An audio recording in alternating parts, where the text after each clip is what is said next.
As a wedding and photo videographer, I work mainly in two programs, Lightroom and DaVinci Resolve Studio. I do the color grading of my photos in Lightroom and the color grading of my videos in DaVinci Resolve Studio.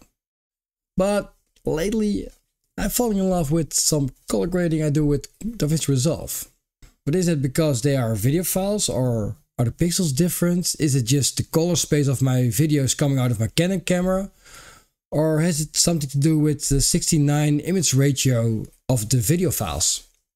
Therefore, I'm very curious if I can edit my pictures, my photos, in DaVinci Resolve and get the same look and feel as the videos, like a video still.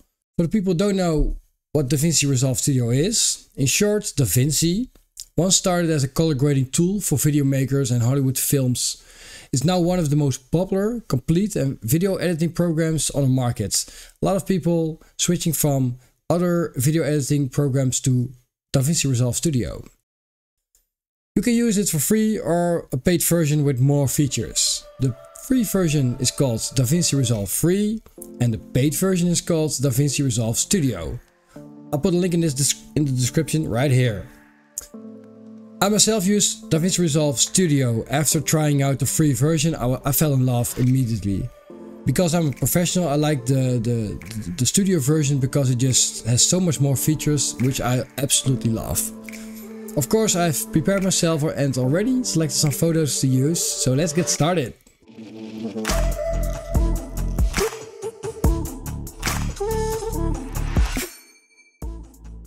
So let's open up DaVinci Resolve Studio.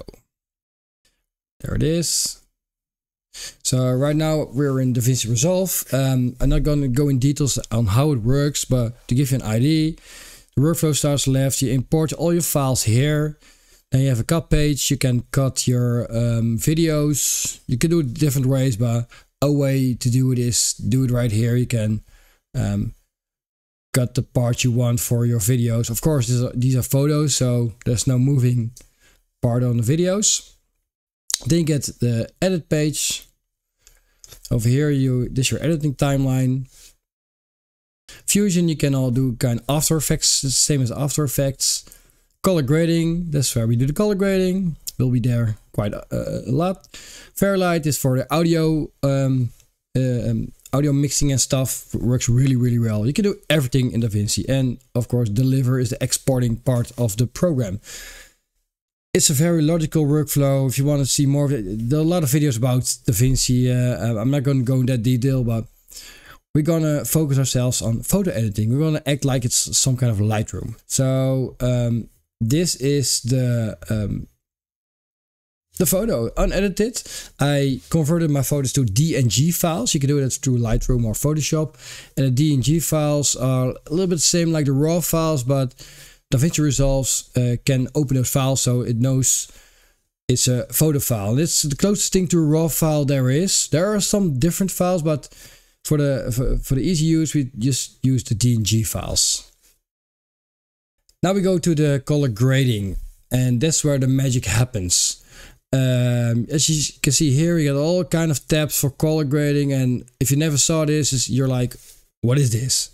Well, there's a lot of tutorials about it, but you always start simple. So important to know, you can also use LUTs, and LUTs are the same thing as presets in Lightroom. You can throw something on it. So I grab a LUT, throw it on, and it puts the LUT on the photo. But the problem is it's made for a special type of video, so it doesn't work in a photo.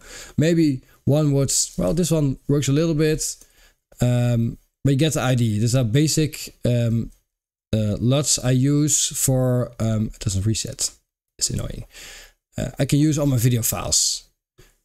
Everything has some kind of vibe to it. Let's reset it.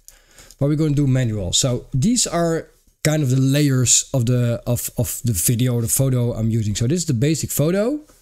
Like a Photoshop is the bottom one.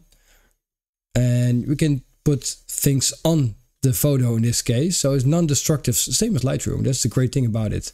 And I can add another node. That's how it calls, a node. So a layer is a node, and I will give it a label contrast, because one of the first things you start with color grading is the contrast.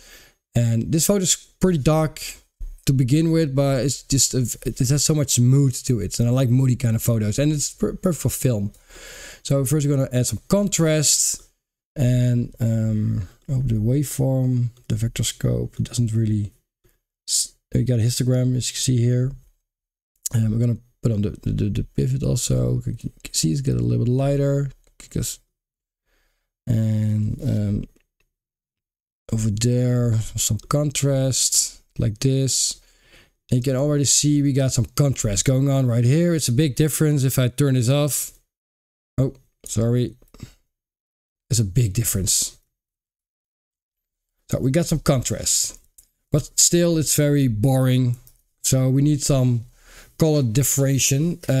So let's start with the background. It's the grain, and the grain, I want to get it more orange. So what I can do, I can use a color picker. So this is the tool, the color picker, and I can select the grain. But if I click like this, it will show up here, but still it's not very visible. So I can press this magic thing and shows me what I just selected. As you can see, if I select this, still their faces are been selected also. So there are different ways to make sure they aren't selected. I could mask them out, or I could play around with this part. You can see that I can select the colors I want to select or don't want to select. And like this, maybe the green is a problem. As you can see here, sometimes you have to like this. No, go back. And that's the way you do it. But if you use a mask like over here, you can mask them out, and then you can easily select the grain. So put this off. So I now selected the grain, and what I can do it in different ways. I can do it here and just say I wanted to have a little bit more orange glow. You can see here. So I'll do it a little bit extra because it's a video YouTube, so you can see it better. Make an orange glow to it, because it translates different from my screen to YouTube, I've noticed. So like this. And you already got more difference. You see the difference already. We can add another node, and we can select them. Again, select them. And it's the same thing. They're a little purple, but I think it's because it's of the high ISO. Like this. Check out where they are. Yes. And now I could do the same thing. I could add some blue to it. Or just the green. I like the green. I like the contrast of something warm, something cold. So the grain is orange. It's warm. I can make them a little bit green bluish like this. To give it a more like a contrast. And in a film look, sometimes it has this kind of vibe going on. So it doesn't matter that the dress is white actually, but make it a little bit blue. It's crazy. Go like this. It is still a bit purple. I don't like the purple. Go back. So first I'm going to get... let me look around. So I have to play around with this. No. Maybe the midtones. The green. Like that. Okay, I like it. And there's already another difference. You can see it's a very tiny difference. Oh, sorry. Just a small difference. And another node, and I could go for grain, film grain. Put it on here. And it's very difficult to see grain, so you always have to zoom for grain. Like here, so we have the grain here. There are some preset grains. I don't know how they work. Yeah, it does make them a little bit more, because a lot of pixels in my photo. So, and I can make the softness of the grain. If I go back to the fit. And now basically I have put on a movie kind of edit. But if I'm honest, I don't feel the the movie kind of vibe in the photo. And I think it's because it's a portrait mode photo. Grab still, so I can always get back to the note tree I've made. So this photo is also a DNG file. It's actually a photo. It's not it looks like a film still already, but it isn't. It is a photo. I used mist in this photo to make a little more drama in the photo. I like drama in the photo. Again, contrast. You see already the contrast is such an important part of the photo. Yeah, look here, beautiful. Come alive. More like this. Yeah, better. So there's already a huge difference. I will note label gone. I'm dyslexic, so I don't type the full words, so I can make no errors. Contrast. See the difference already. Then we go to the next one, and I say we're gonna do the skin color. The skin colors are very important in photos, so I make sure the skin colors are great. I will zoom in. And probably when I do the skin colors, these parts will go also because it's orange. So what I do, I will make a mask. Like a pencil mask and just go around them. So I know we're only going to do the skin tones. Yep. So I've barely touched it. Yeah. Then I go to my color picker and I pick this. So it shows only the place where I can pick the color. I pick the skin tones and I do the same thing as I did before. I can select their skin.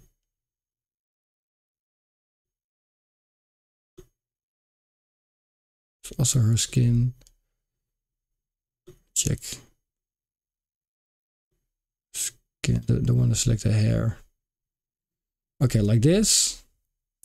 I'll turn it off. So this, now you don't see anything. If you use this, you can see what you have selected. And we can do the skin tones again. I can do a full offset skin tone change where you can see then everything becomes orange. We don't want it. Only the skin be orange. Still an orange part, a chair here probably, but that's not orange, that's yellow. This one, better. Okay, for some reason I also selected this part I masked, so I don't like that. So I'm going back to the mask. I'm wondering why. Okay, I need to black that as part out, so.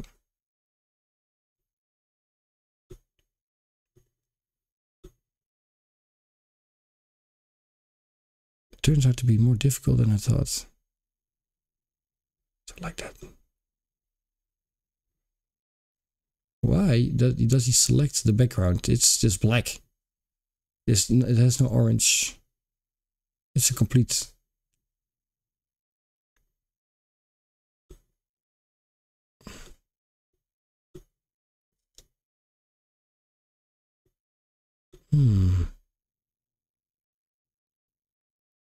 Let's try it like that.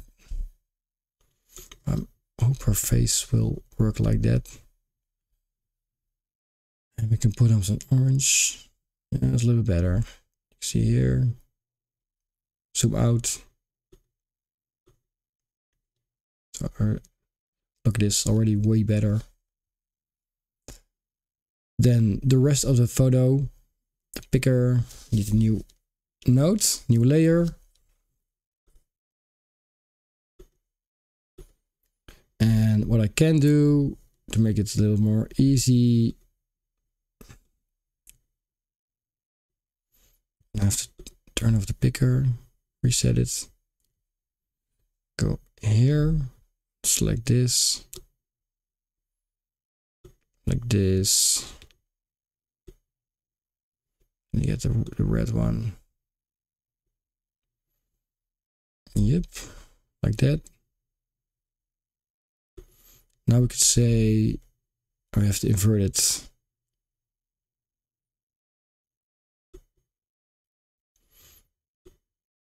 So now the rest of the photo, because their faces are orange I can make the rest of the photo a little bit more like blue greenish because it has so much more, gives that the film kind of vibe. And again, I like to go a little bit more dramatic with film editing than photo because it's a moving image. Film grain again. Use a lot of grain because I like a lot of grain. This grain strength. I just like very much. And now we've got a grab still. We've made a color grading of the photo, and you see, as you can see, it looks, I think it looks pretty cool. If you turn it off, this was the original file, and this is the file edited. It's definitely looking like a film, definitely. If I add some of my other edits like this, you can see there's all kind of variations because I made this earlier just to check it out. But both of them are very cool. Nice. So grab me one photo just to try it out. I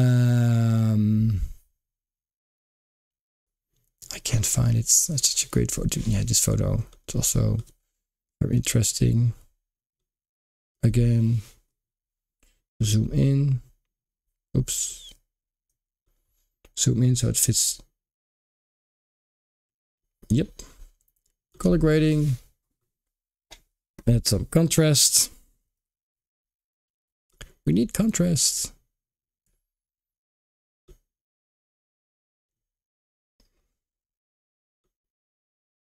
So a lot of contrast. Then we're gonna select. First, we're gonna select this part, the green part. I hate the green part. So we use this one again. Here, I only want the green part. So.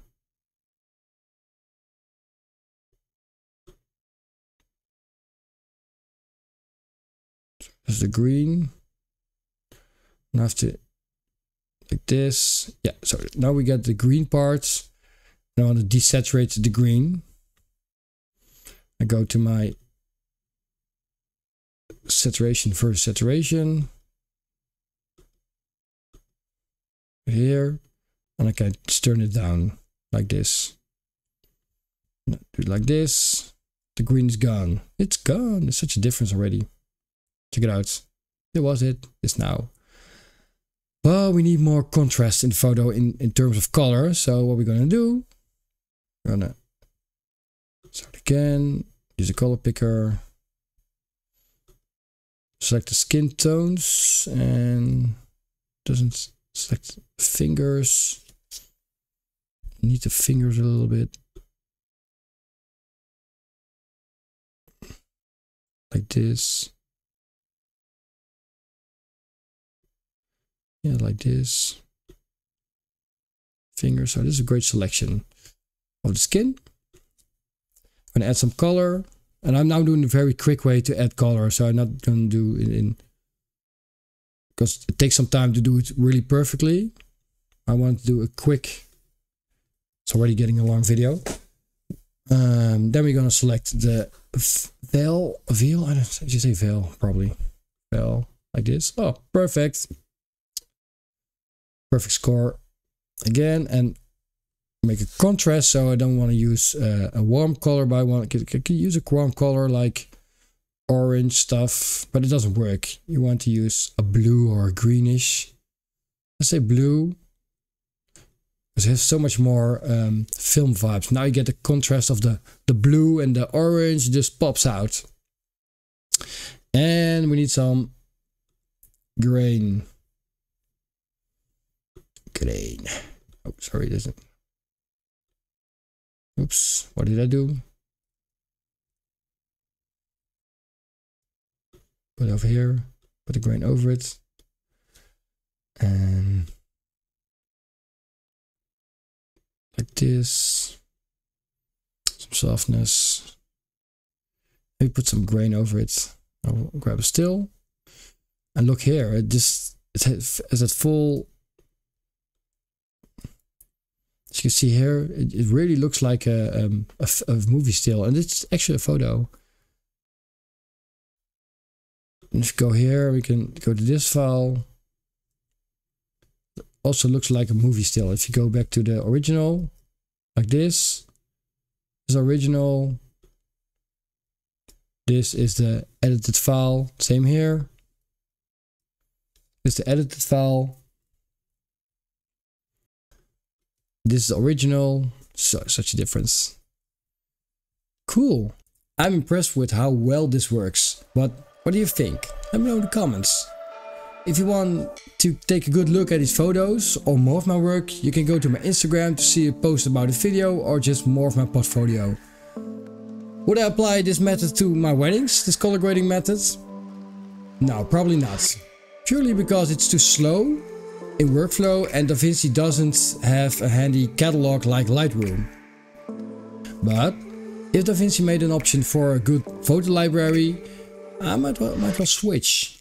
If you're curious about the wedding videos I make or behind the scenes looks at weddings, you only have to subscribe to my channel and you can see a lot of cool stuff. For now, I wish you guys a great day and until next time.